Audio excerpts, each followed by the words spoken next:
Assalamualaikum warahmatullahi wabarakatuh. Perkenalkan, kita dari kelompok 4 ingin menjelaskan sedikit materi tentang kebijakan stabilisasi. Nah, kita sendiri kelompok 4 beranggotakan saya sendiri Muhammad Fatih Tamam, nomor NIM-nya 146. Setelah itu ada teman saya Robit Muhammad, nomor NIM-nya 151. Terus ada M. Andi Cahyo, nomor NIM-nya 157. Miftah Khusumia 163, dan yang terakhir Handiki Novarendi 170. Oke, langsung saja bisa kita lihat, yaitu bagaimana kebijakan seharusnya pasif ataukah aktif dalam hal ekonomi. Jadi di sini policy maker atau pembuat kebijakan di pemerintah federal memandang stabilisasi ekonomi sebagai salah satu tanggung jawab utama mereka. Nah, kebijakan moneter dan fiskal dapat memberi dampak yang kuat pada permintaan agregat sehingga berpengaruh pada inflasi dan pengangguran. Undang-Undang Ketenagaan tahun 1946 adalah bagian penting dari undang-undang di mana pemerintah tuh pertama kali menganggap dirinya tuh bertanggung jawab atas ekonomi makro pertunjukan. Nah, undang-undang tersebut telah menyatakan bahwa itu adalah kebijakan dan tanggung jawab berkelanjutan dari pemerintah federal untuk mempromosikan pekerjaan penuh dan produksi. Model permintaan agregat dan penawaran agregat menunjukkan bagaimana gejolak ekonomi itu dapat menyebabkan resesi. Jadi bisa naik atau bisa turun gitu. Selanjutnya ini juga menunjukkan bagaimana moneter dan kebijakan fiskal dapat mencegah resesi dengan menanggapinya. Jadi bagaimana moneter dan kebijakan fiskal itu dapat mencegah resesi.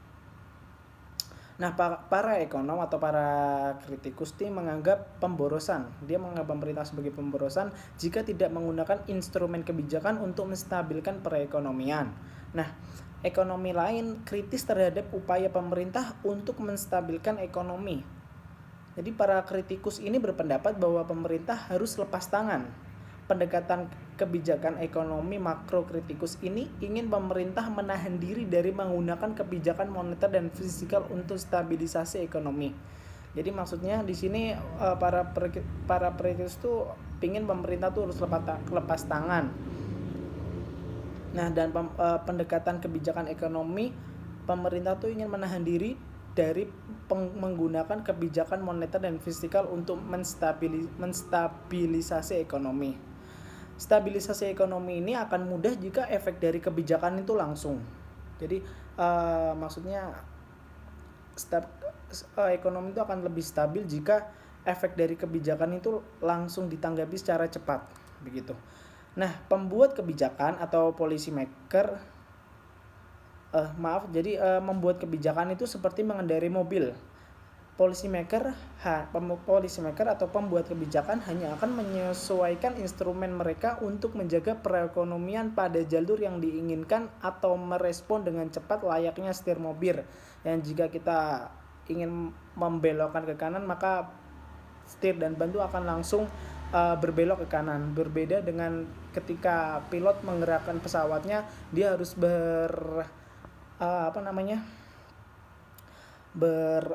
harus laporan dulu kepada pihak bandara untuk agar dapat menggerakkan pesawatnya itu, begitu.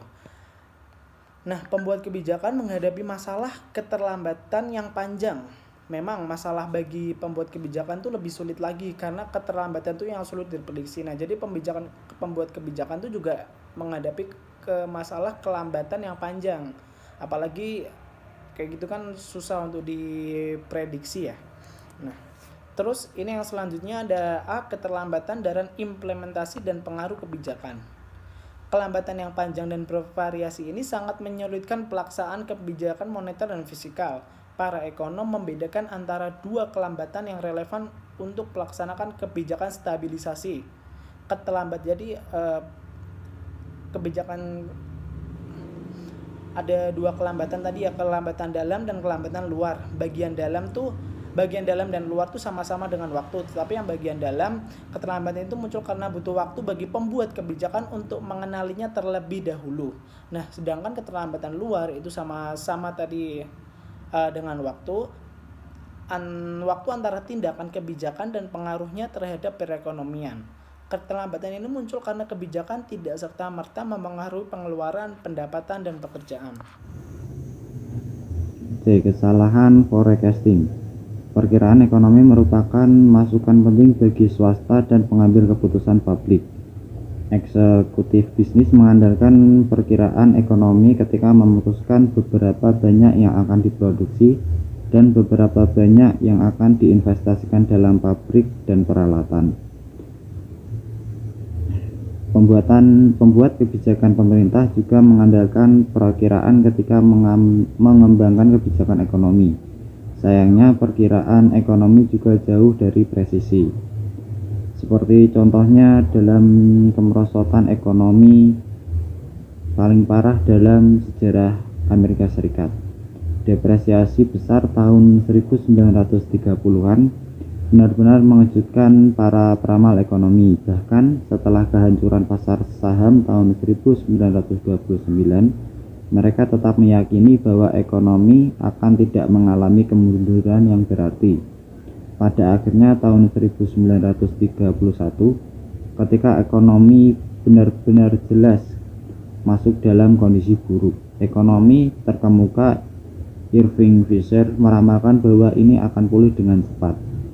Peristiwa selanjutnya menunjukkan bahwa perkiraan ekonomi terlalu optimis. Tingkat pengangguran terus meningkat hingga tahun 1933 dan tetap tinggi sampai dekade ini. Kemudian gambar 15,1 menunjukkan bagaimana peramal ekonomi melakukannya selama resesi 1982. Selama satu kemerosotan ekonomi paling parah di Amerika Serikat sejak depresiasi besar, angka ini menunjukkan tingkat pengangguran aktual berwarna merah dan 6 upaya untuk memprediksi untuk 5 kuartal berikutnya yang berwarna hijau.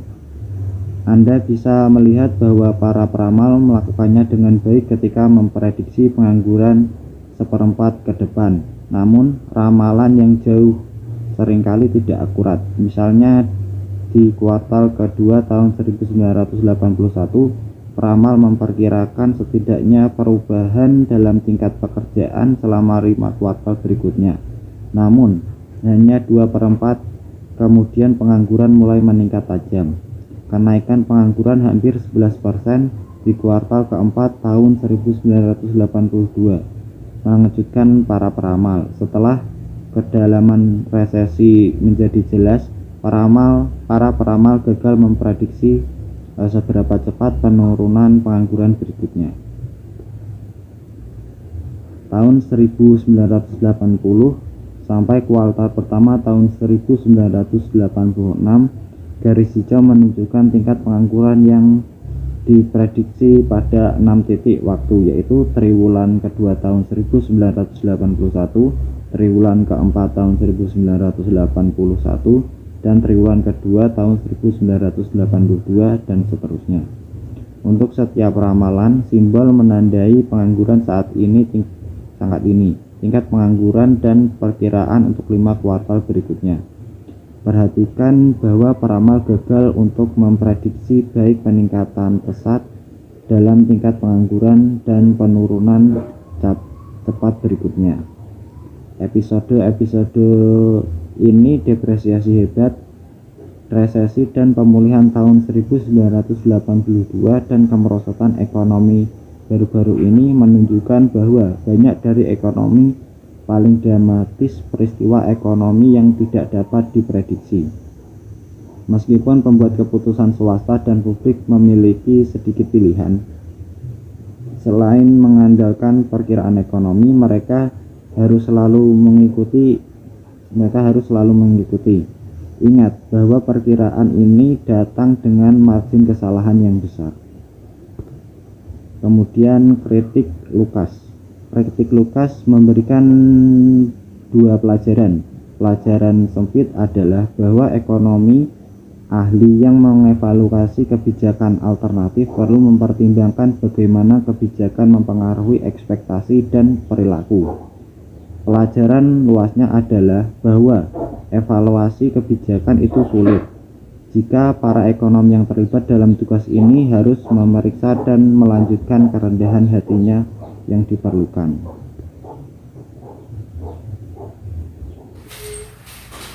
Apakah stabilisasi perekonomian sebuah imbalan? Keynes menulis The General Theory pada 1930-an, dan setelah Keynesian Revolusi, pemerintah di seluruh dunia mulai melihat stabilisasi ekonomi sebagai tanggung jawab utama. Beberapa ekonom percaya bahwa perkembangan teori Keynesian memiliki pengaruh besar pada perilaku ekonomi. Dengan membandingkan data dari sebelum Perang Dunia I dan setelah Perang Dunia Kedua, mereka menemukan bahwa PDB real dan pengangguran menjadi jauh lebih stabil. Ini beberapa klaim Nesia utama adalah argumen terbaik untuk kebijakan stabilisasi aktif ini berhasil. Dalam serangkaian makalah yang provokatif dan berpengaruh, ekonomi Christina Romer telah menantang penilaian catatan sejarah ini. Ia berpendapat bahwa pengurangan terukur dalam volatilitas tidak mencerminkan perbaikan dalam kebijakan ekonomi dan kinerja, melainkan meningkatkan data ekonomi. Tugas ini sulit karena sumber data tidak tersedia dengan mudah. Setelah membangun data buruk baru, Romer menemukan bahwa yang terbaru periode muncul hampir sama bergejolaknya dengan periode awal, menunjukkan bahwa volatilitas periode awal mungkin sebagai besar merupakan artefak tentang bagaimana data dikumpulkan. Kebijakan sesuai aturan atau diskresi. Topik kedua yang diperdebatkan di antara para ekonom adalah apakah kebijakan ekonomi harus dilakukan dengan aturan atau kebijaksanaan. Kebijakan dilakukan oleh aturan jika pembuat kebijakan mengumumkan terlebih dahulu bagaimana kebijakan akan merespon berbagai situasi dan berkomitmen untuk menindaklanjuti pengumuman ini. Kebijakan dapat dilakukan dengan aturan namun bersifat pasif atau aktif. Lanjut A, ketidakpercayaan terhadap pembuat kebijakan dan proses politik. Jika politisi tidak kompeten atau oportunistik, maka kita mungkin tidak ingin memberi mereka kebijaksanaan untuk menggunakan alat kebijakan moneter dan fiskal yang kuat. Oportunisme dalam kebijakan ekonomi muncul ketika tujuan pembuat kebijakan bertentangan dengan kesejahteraan masyarakat. Beberapa ekonom takut bahwa politisi menggunakan kebijakan ekonomi makro untuk memajukan tujuan elektoral mereka sendiri. B. Inkonsistensi waktu kebijakan diskresi. Jika kita berasumsi bahwa kita dapat mempercayai pembuat kebijakan kita, kebijaksanaan pada pandangan pertama muncul lebih unggul dari aturan kebijakan tetap. Kebijakan diskresi pada dasarnya bersifat fleksibel, namun kasus aturan atas diskresi muncul dari masalah inkonsistensi waktu kebijakan. Kebijakan mungkin ingin mengumumkan memajukan kebijakan yang akan mereka ikuti untuk mempengaruhi harapan para pembuat keputusan swasta. The Fed memiliki insentif untuk mengingkari pengumuman dan pelaksanaan kebijakan moneter ekspansif untuk mengurangi pengangguran. Sama seperti seorang presiden menghadapi sandera krisis, sangat tergoda untuk menegosiasikan pembebasan mereka. Federal Reserve dengan kebijaksanaan sangat tergoda untuk mengembang untuk mengurangi pengangguran.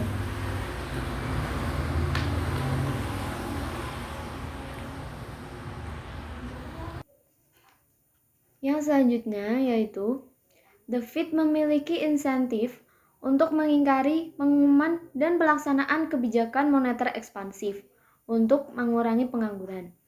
Sama seperti seorang presiden menghadapi sandera krisis sangat tergoda untuk menegosiasikan pembebasan mereka. Federal Reserve dengan kebijakan sangat tergoda untuk mengurangi pengangguran. The Fed sendiri merupakan suatu sistem dalam institusi Badan Kebijakan Moneter, The Federal Reserve System di Amerika.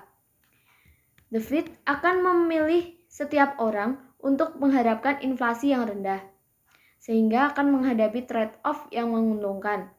Trade-off sendiri merupakan situasi di mana seseorang harus membuat keputusan terhadap dua hal atau lebih dan mengorbankan satu aspek untuk memperoleh aspek lain dengan kualitas yang berbeda. Untuk mengurangi inflasi yang diharapkan, The Fed mungkin mengumumkan bahwa inflasi yang rendah adalah yang terpenting tujuan kebijakan moneter. Tapi, pengumuman kebijakan inflasi rendah dengan sendirinya tidak kredibel. Kredibel yaitu kapabilitas, atau kekuatan untuk menimbulkan suatu kepercayaan. Setelah rumah tangga dan perusahaan telah membentuk ekspektasi inflasi, mereka akan menetapkan upah dan harga yang sesuai. Hasil yang mengejutkan dari analisis ini adalah bahwa pembuat kebijakan terkadang dapat lebih baik mencapai tujuan mereka dengan memiliki kebijaksanaan yang mereka ambil. Dalam kasus teroris rasional, lebih sedikit sandera akan diambil dan dibunuh jika pembuat kebijakan berkomitmen untuk mengikuti aturan yang tampaknya keras untuk menolak bernegosiasi untuk kebebasan sandera. Dalam hal kebijakan moneter, akan ada inflasi yang lebih rendah tanpa pengangguran yang lebih tinggi jika Fed berkomitmen pada kebijakan inflasi nol. Selanjutnya, inkonsistensi waktu kebijakan muncul dalam banyak konteks lain. Berikut merupakan beberapa contoh. Yang pertama, untuk mendorong investasi, pemerintah mengumumkan tidak akan mengenakan pajak pendapatan dari modal. Tetapi setelah pabrik dibangun, pemerintah tergoda untuk mengingkari janjinya untuk meningkatkan lebih banyak pendapatan pajak dari mereka. Contoh yang kedua yaitu untuk mendorong penelitian, pemerintah mengumumkan akan memberikan monopoli sementara kepada perusahaan yang menemukan obat baru. Tetapi setelah obat yang baru telah ditemukan, pemerintah tergiur untuk mencabut paten atau untuk mengatur harga agar obat lebih terjangkau. Contoh yang ketiga, untuk mendorong perilaku yang baik, orang tua mengumumkan bahwa dia akan menghukum anak setiap kali anak melanggar aturan. Tetapi setelah anak melakukan suatu kesalahan, orang tua tergoda untuk memaafkan pelanggaran tersebut karena hukuman tidak menyenangkan bagi orang tua maupun anak. Yang selanjutnya, Alexander Hamilton versus inkonsistensi waktu. Hamilton menghadapi pertanyaan tentang bagaimana menangani hutang bangsa baru yang telah terakumulasi karena berjuang untuk kemerdekaannya dari Inggris. Ketika pemerintah revolusioner menanggung hutang, ia berjanji untuk menghormati mereka ketika perang telah berakhir. Hamilton menentang kebijakan inkonsistensi waktu untuk menolak utang. Dengan demikian, Hamilton mengusulkan agar bangsa tersebut membuat suatu komitmen terhadap aturan kebijakan untuk menghormati hutangnya. Pada masa saat ini, tidak seperti di masa Hamilton.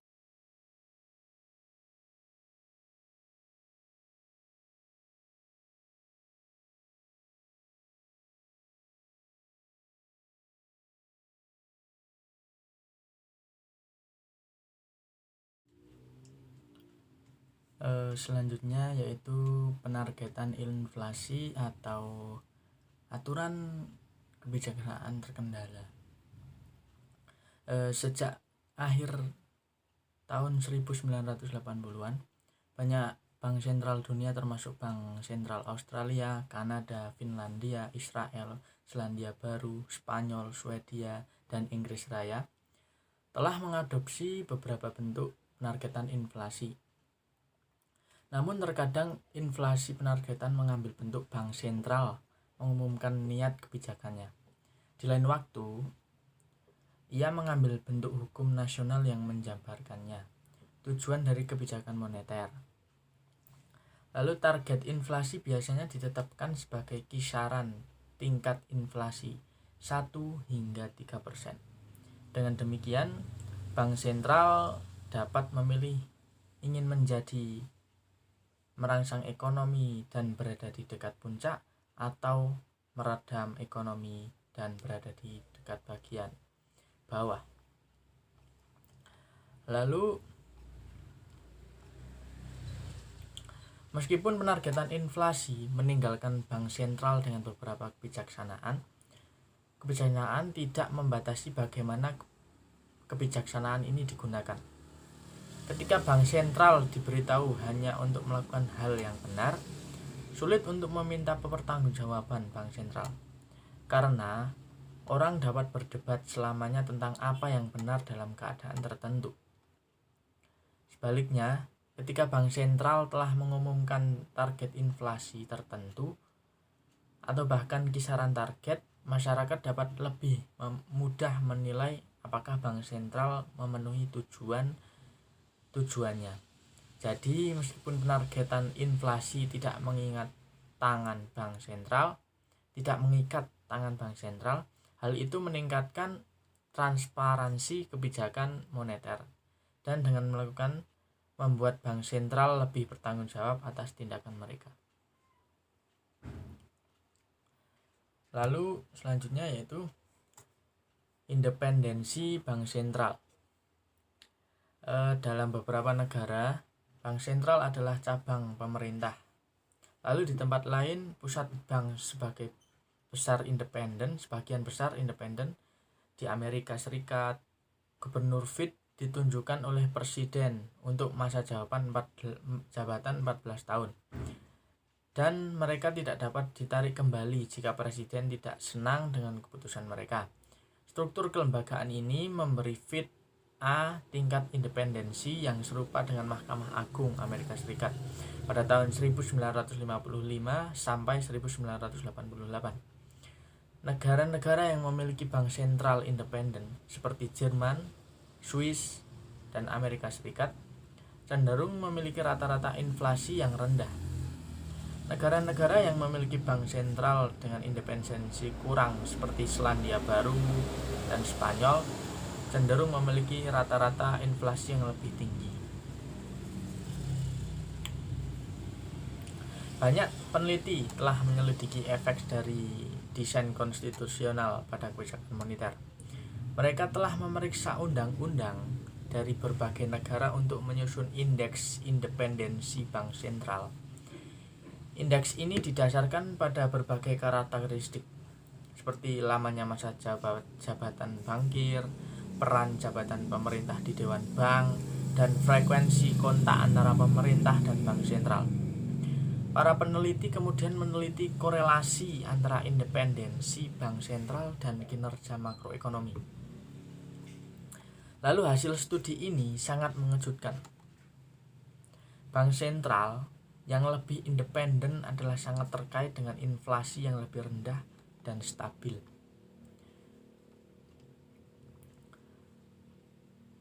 Lalu para peneliti juga menemukan bahwa tidak ada hubungan antara independensi bank sentral dan aktivitas ekonomi real.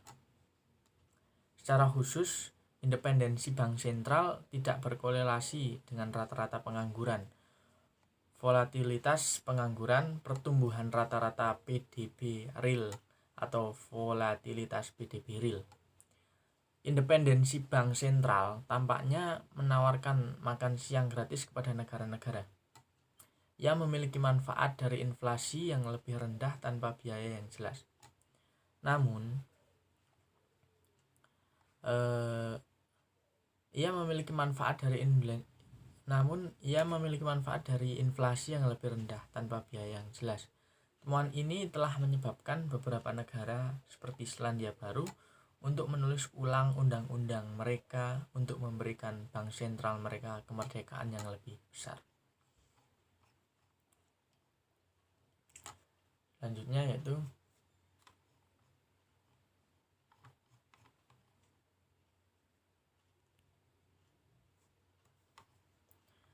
membuat kebijakan dunia yang tidak pasti. Dalam bab ini kita telah memeriksa apakah kebijakan harus mengambil tindakan aktif atau pasif peran dalam menanggapi fluktuasi ekonomi, dan apakah kebijakan harus dilakukan dengan aturan kebijaksanaan. Ada banyak argumen di kedua sisi ini pertanyaan. Mungkin satu-satunya kesimpulan yang jelas adalah bahwa tidak ada kasus yang sederhana dan memaksa untuk pandangan tertentu tentang kebijakan ekonomi makro. Pada akhirnya, kamu harus mengetahui berbagai argumen, baik ekonomi maupun politik, dan putuskan sendiri peran apa yang harus dimainkan pemerintah dalam mencoba menstabiliskan ekonomi. Lalu pada diagram inflasi di atas, tabel di atas menyajikan pengalaman internasional dengan independensi bank sentral. Bukti itu menunjukkan bahwa lebih banyak bank sentral independen yang cenderung menghasilkan tingkat inflasi yang lebih rendah. Contohnya di atas ini. Terima kasih.